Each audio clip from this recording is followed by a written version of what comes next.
About 20,000 tonnes of sodium is made per year in the UK. The main use of sodium is in the manufacture of additives for leaded petrol.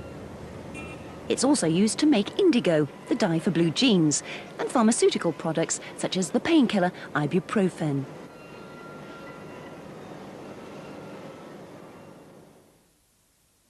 The associated Octel plant at Ellesmere Port in Cheshire is the only producer of sodium in the UK. The raw material for making sodium, common salt, sodium chloride, comes from nearby underground deposits. The site has good motorway links and products are exported via the Manchester Ship Canal.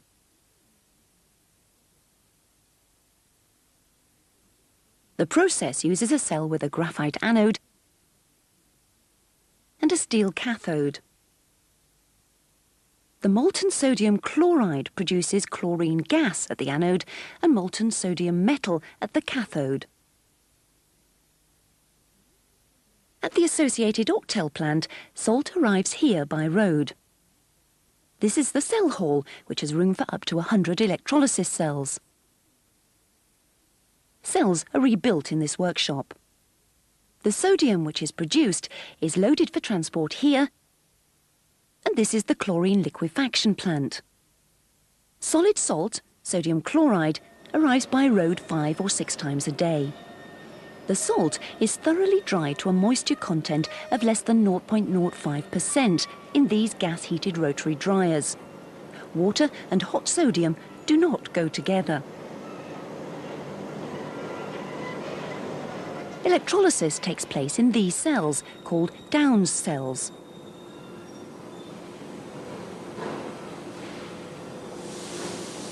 This is the raw material, dry salt running into the electrolysis cell. Each cell has 4 sets of electrodes in 2 rows.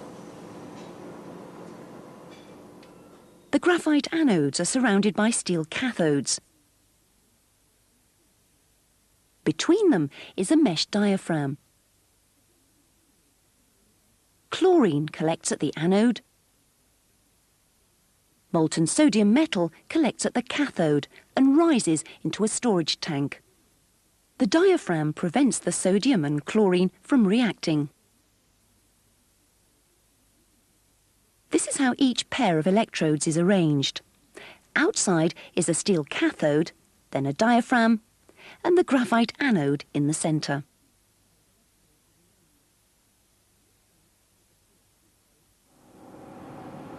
These are the 4 sets of electrodes before the diaphragms have been fitted.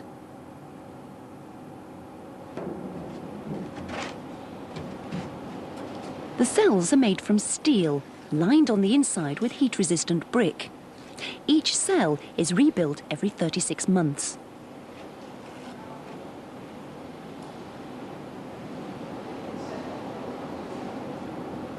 These are the steel diaphragms that surround the anodes.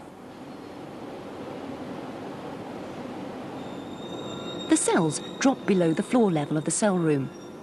An electric current of around 40,000 amps flows through the cells. Large electrical connectors called busbars carry electricity to the cells. The cells are filled with a mixture of calcium chloride, barium chloride and sodium chloride, kept molten by the flow of electricity. The mixture is used because its melting point is 600 degrees Celsius, compared with 800 degrees Celsius for sodium chloride alone. At 800 degrees Celsius, hot sodium and chlorine would attack the materials of the cell. As electrolysis proceeds, chlorine is sucked from the anode into the chlorine main. Molten sodium floats to the top of the cell and is stored in a 2-hour tank. A little calcium is also produced at the cathode.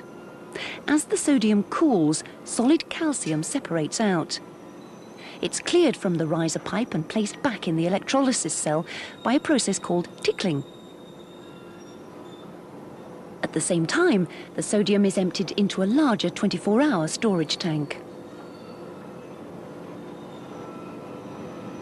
Each day, the 24-hour tanks are disconnected from the cell and taken to be emptied.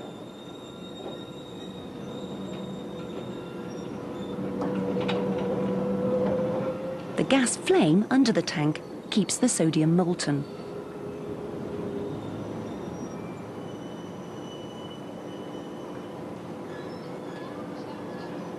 The sodium is filtered through a porous steel filter. This is to remove any remaining calcium. Filtered sodium is stored, still molten, in warmed tanks.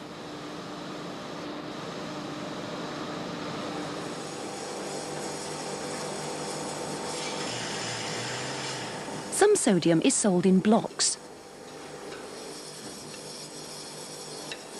The liquid sodium cools and solidifies in the trays.